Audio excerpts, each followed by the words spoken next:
Hey guys, welcome to valuable education. आज हम teaching aptitude के अंदर cognitivism and constructivism learning theory करने वाले हैं, जो कि बहुत ही ज़्यादा इम्पोर्टेंट है। इसके पहले मैंने बिहेवियरिज्म की थियरी मैंने करवाई थी, उसको भी आप ज़रूर से चेक कीजिएगा।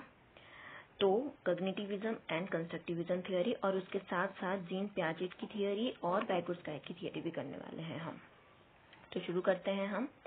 तो पहले तो इन तीनों का डिफरेंस जो मतलब है पहले हम वो समझ लेते हैं एक साथ, ताकि हमारे माइंड में इसका जो कंसेप्ट है वो क्लियर हो जाएगा।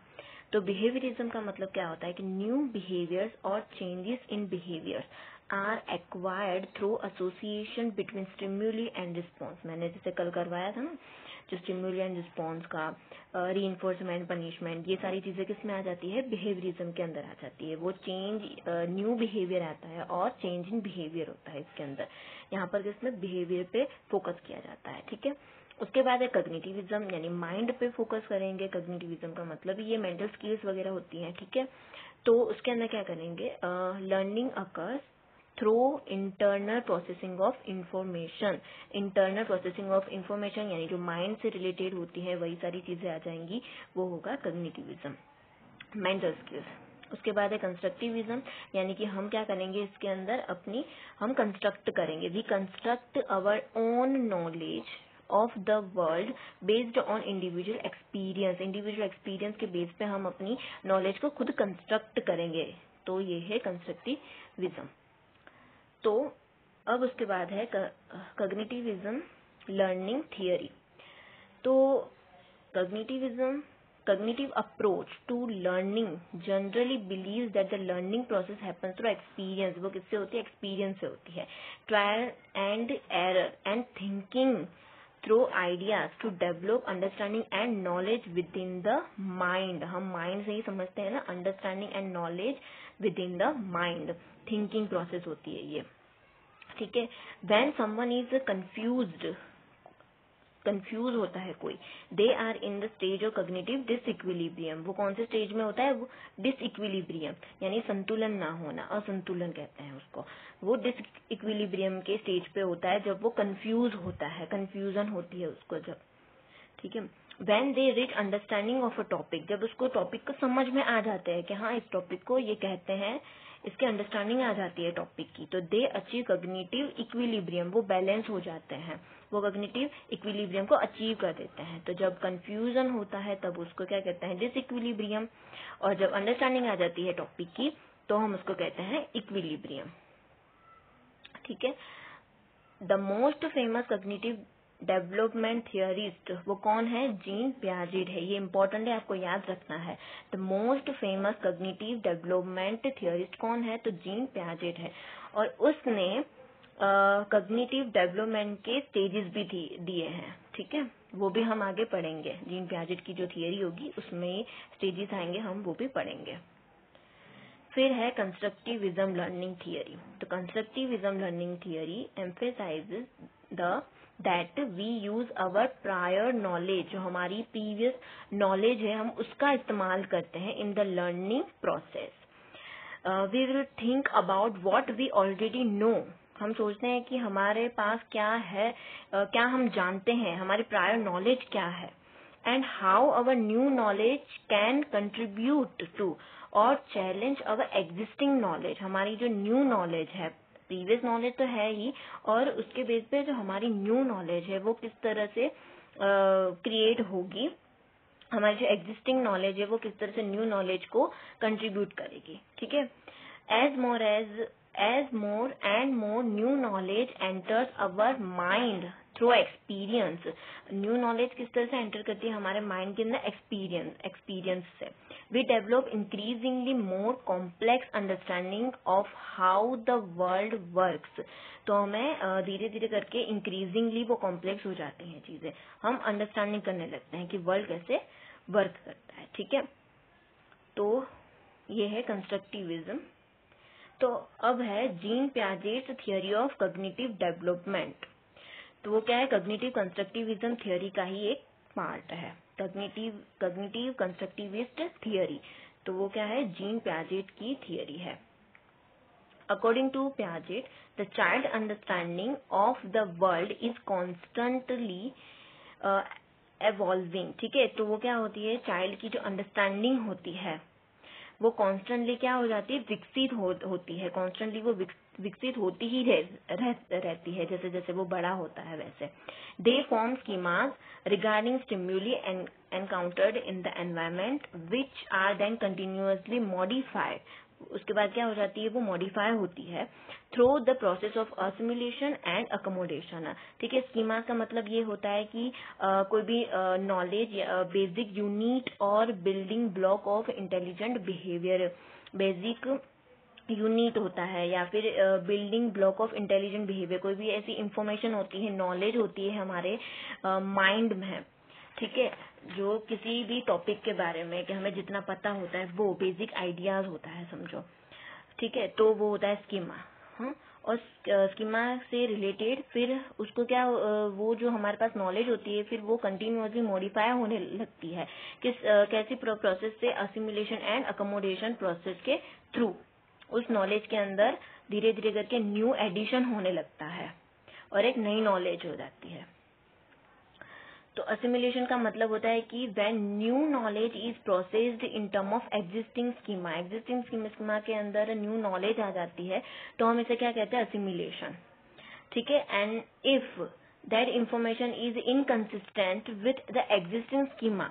अब वो जो इंफॉर्मेशन, न्यू इंफॉर्मेशन है वो एग्जिस्टिंग स्कीमा से इनकंसिस्टेंट रहती है, यानी कि बैलेंस नहीं कर पाती, वो इनइक्विलिब्रियम हो जाता है. राइट, तो हम क्या करते हैं, हम उस स्कीमा को हम मॉडिफाई करते हैं.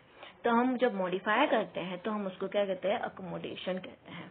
ठीक है, जब एग्जिस्टिंग स्कीमा के अंदर न्यू नॉलेज हम ऐड करते हैं तो उसको क्या कहते हैं, असिमिलेशन कहते हैं. और जब न्यू नॉलेज ऐड नहीं कर पाते हम, वो इनबैलेंस हो जाता है, तो हम क्या करते हैं, उसको मॉडिफाई करते हैं. तो उसको हम क्या कहते हैं, अकोमोडेशन. अकोमोडेशन के अंदर हम इंफॉर्मेशन को, नॉलेज को क्या करते हैं, मॉडिफाई करते हैं स्कीमा को. ठीक है, तो स्कीमा का मतलब क्या होता है, यहाँ पर सारे वर्डिंग दी हुई है. तो स्कीमा का मतलब ये होता है कि a representation in the mind of a set of ideas और एक्शन विच गो टुगेदर. जो हमारे माइंड के अंदर किसी भी आइडिया फिर एक्शन के लिए कोई भी रिप्रेजेंटेशन होता है, हम उसको कहते हैं स्कीमा कहते हैं. जैसे प्रीवियस नॉलेज, वो हमारे माइंड के अंदर पहले ही होता है कि इस चीज को ये नाम दिया जाता है ऐसे.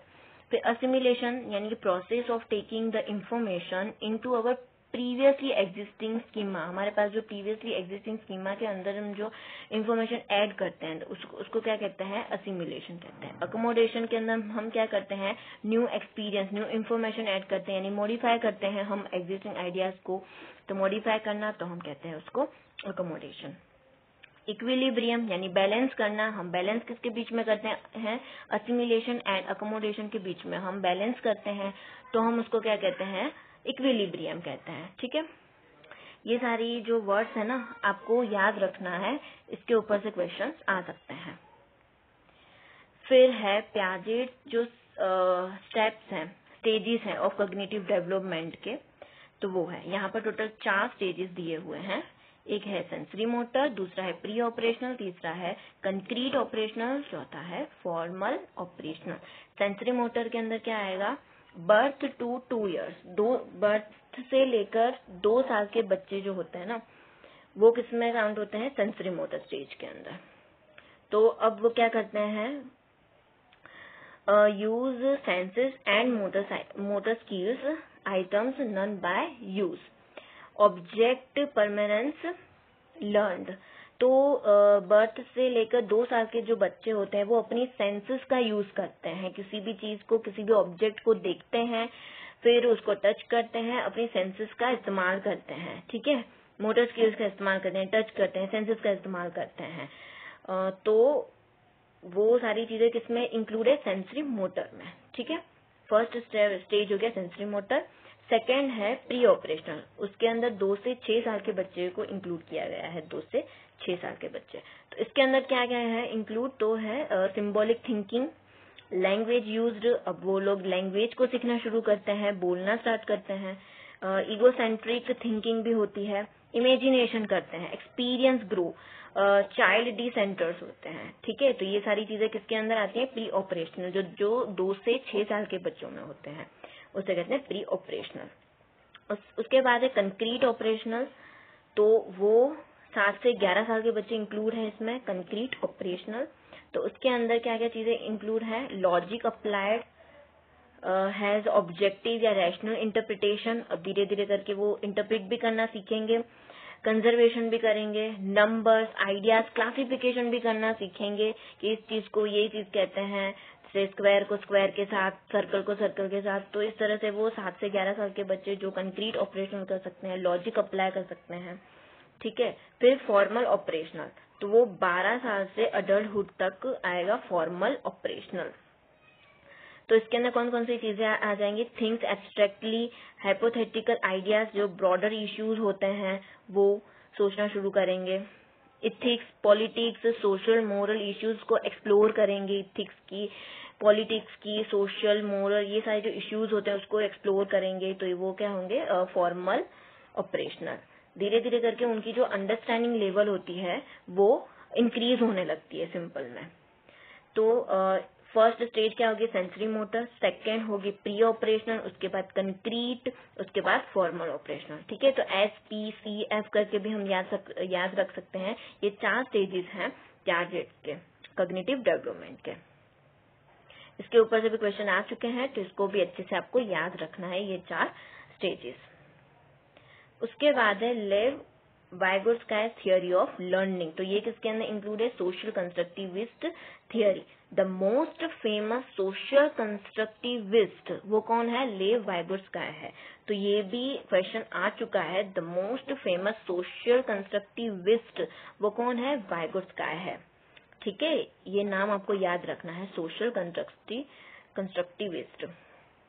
उसने क्या कहा था कि social nature of learning and education, arguing that social interaction is essential for learning to progress, ठीक है। उसने ऐसा कहा था कि जो सोशल इंटरेक्शन होता है, बच्चों का सोशल इंटरेक्शन जो होता है वो लर्निंग प्रोग्रेस के अंदर, लर्निंग के अंदर बहुत ही ज्यादा इसेंशियल है, बहुत जरूरी होता है। सोशल नेचर जो है वो बहुत जरूरी होता है लर्निंग और एजुकेशन के लिए, उनकी प्रोग्रेस के लिए। This interaction not only involved the parents and teacher, parents और टीचर तो इन्वॉल्व है ही, बट उसके साथ साथ but also society as a whole, पूरी सोसाइटी इन्वॉल्व होनी चाहिए। Vygotsky is most famous for creating the zone of proximal development. तो ये भी क्वेश्चन आ सकता है कि जोन ऑफ प्रॉक्सिमल डेवलपमेंट किसने क्रिएट किया था, तो वाइगोर्स्काय ने, ठीक है। तो there are 3 zones that represent the learner's ability, 3 zones होते हैं, तो हम उसको पढ़ेंगे आगे। Vygotsky's zone of proximal development, तो 3 हैं।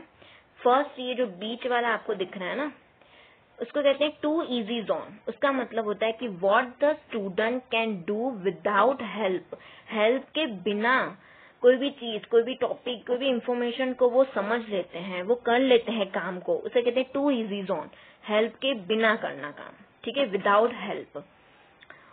सेकेंड स्टेज है जो है zone of proximal development, what the student can do with help. अब स्टूडेंट काम तो करेगा लेकिन विथ हेल्प से, किसी की हेल्प लेके वो काम करेगा। तो ये जो सेकंड स्टेप है उसे क्या कहते हैं, जोन ऑफ प्रॉक्सिमल डेवलपमेंट। उसके अंदर किसी की हेल्प लेगा वो, विथ हेल्प। थर्ड है टू हार्ड जोन, तो beyond the student ability, student की एबिलिटी से बियॉन्ड है, टू हार्ड है, जो स्टूडेंट कर नहीं पाएगा, टू हार्ड जोन, ठीक है।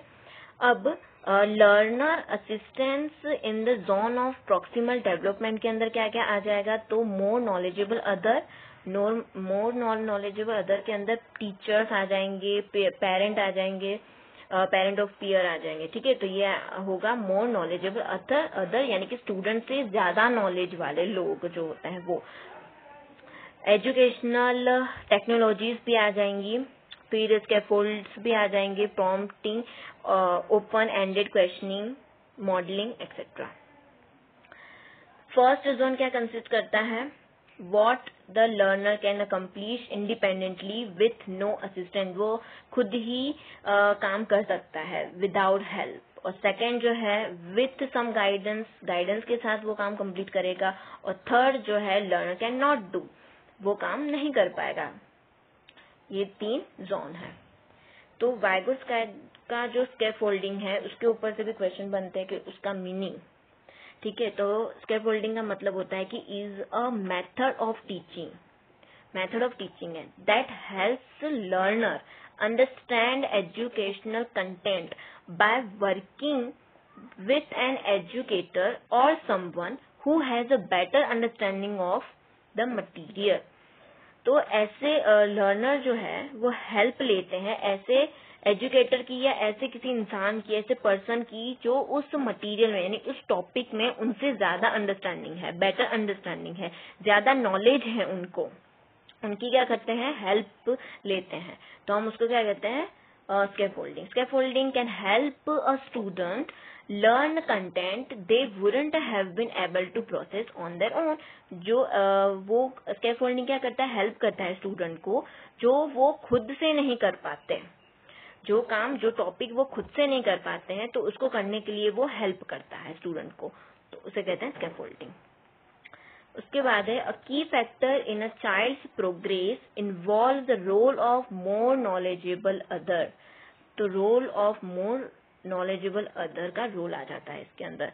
तो वो क्या होता है, वो एक कोई ऐसा पर्सन होता है, एनी पर्सन, जैसे पेरेंट हो गया, फिर टीचर और peer that possess a more advanced understanding or skill level than the student। Student से ज्यादा अंडरस्टैंडिंग हो उस चीज में, ज्यादा स्किल्स हो, और वो क्या करता है, उसको हेल्प करता है। The interaction between the student and more knowledgeable other is a की टू स्टूडेंट प्रोग्रेस। और उन दोनों के बीच में, स्टूडेंट के बीच में और मोर नॉलेजेबल अदर के बीच में जो इंटरेक्शन होता है वो स्टूडेंट की प्रोग्रेस करता है। It is the responsibility of the more knowledgeable other to apply a level of instructional difficulty that matches the student's zone of development। ठीक है, वो किसकी रिस्पॉन्सिबिलिटी है, मोर नॉलेजेबल अदर की रिस्पॉन्सिबिलिटी है। Task that are too easy do not benefit the student. सही बात है, कोई भी इजी क्वेश्चन दे दिया जाए तो इतना ज्यादा हेल्प नहीं करेगा, इजी है चलो सीख लिया खत्म। बट कोई भी डिफिकल्ट पार्ट होता है ना, डिफिकल्ट होता है तो हम उसके अंदर फेल होते हैं तो फ्रस्ट्रेशन आता है, और उसके बाद हम और ज्यादा सीखते हैं, उसके बारे में हम और ज्यादा जानते हैं, तो लर्निंग क्या हो जाती है, वो प्रोग्रेस हो जाती है लर्निंग। ठीक है, अब इन दोनों के बीच का जो डिफरेंस है बहुत इंपॉर्टेंट है, देख लीजिए आप। वाइगोट्स्काइज सोशल कल्चरल व्यू है और जो पियाजेट्स कॉग्निटिव डेवलपमेंटल व्यू। तो वाइगोट्स्काई में क्या आएगा, सोशल है, ये क्या है, सोशल कल्चरल व्यू है। और पियाजेट के अंदर क्या है, कॉग्निटिव डेवलपमेंटल, यानी कि वो सॉलिटरी है। Children as a lone scientist, वो अकेला ही काम करता है। और इसके अंदर क्या, वाइगोट्स्काई के अंदर सोशल है। और डेवलपमेंट इज ड्राइवन बाय, यहाँ पर किससे होता है, other and more knowledgeable other से हो सकता है। और यहाँ पर कंफ्लिक्ट बिटवीन स्टेजेस, यहाँ पर जो स्टेजेस दिए हुए हैं ना 4 स्टेजेस, वो कंफ्लिक्ट होता है उसके अंदर। कॉन्टेक्स्ट की बात की जाए तो डेवलपमेंट इज डिफरेंट होता है। Development depending on social and cultural context पे डिपेंड करता है। और यहाँ पर डेवलपमेंट कैसी होती है, यूनिवर्सल होती है, और स्टेजेस तो सारे सेम होते हैं रिगार्डलेस ऑफ कॉन्टेक्स्ट। नॉलेज, तो children work with others to build knowledge को बिल्ड करता है दूसरों के साथ काम करके, क्योंकि वो सोशल है, इंटरेक्शन करता है दूसरों के साथ। ठीक है, और इसके अंदर children acquire knowledge through their own exploration, वो खुद ही एक्सप्लोर करता है और नॉलेज गेन करता है। स्टेजेस, तो वाइगोट्स्काई में तो कोई स्टेजेस नहीं है, और यहाँ पर है पियाजेट के अंदर 4 स्टेजेस हैं, sensory motor, pre operational, concrete and formal. Link, तो लर्निंग प्रीसीड्स डेवलपमेंट, यहाँ पर क्या होता है, लर्निंग पहले आता है कि लर्निंग प्रीसीड करता है डेवलपमेंट को, और यहाँ पर डेवलपमेंट जो है वो प्रीसीड करता है लर्निंग को। जैसे जैसे बच्चे की डेवलपमेंट होगी वैसे ही लर्निंग होगी। यहाँ पर क्या हो रहा है, वाइगोट्स्काई में जैसे जैसे लर्निंग होगी वैसे वैसे डेवलपमेंट होगी। ठीक है, रोल ऑफ लैंग्वेज, तो लैंग्वेज ड्राइव्स थॉट। लैंग्वेज जो है वो किसको ड्राइव करते हैं? थॉट को। और यहाँ पर थॉट ड्राइव्स लैंग्वेज। तो यहाँ पर कैसे याद रखना है इन दोनों चीजों को कि प्याजेस कग्निटिव डेवलपमेंट है ना, कग्निटिव यानी कि थॉट वाला, तो थॉट पहले आएगा यहाँ पर, थॉट ड्राइव्स लैंग्वेज, ठीक है। और यहाँ पर डेवलपमेंटल है तो डेवलपमेंट प्रीसीड लर्निंग। इसको एक को याद रख लेंगे तो दूसरा ऑटोमेटिकली याद रह जाएगा। स्पीच, तो social speech becomes inner speech, यहाँ पर सोशल स्पीच होगी, ठीक है। Social speech becomes inner speech. और पियाजेट कग्निटिव डेवलपमेंटल व्यू के अंदर egocentric speech become social speech. यहाँ पर कौन सी होगी? ईगोसेंट्रिक स्पीच होगी, और यहाँ पर सोशल स्पीच होगी, बिकम्स इनर स्पीच। ओके, तो ये दोनों जो डिफरेंस है उसको भी आपको याद रखना है। आपको ये वीडियो पसंद आया हो तो उसको लाइक, शेयर और सब्सक्राइब जरूर करिएगा। Thank you.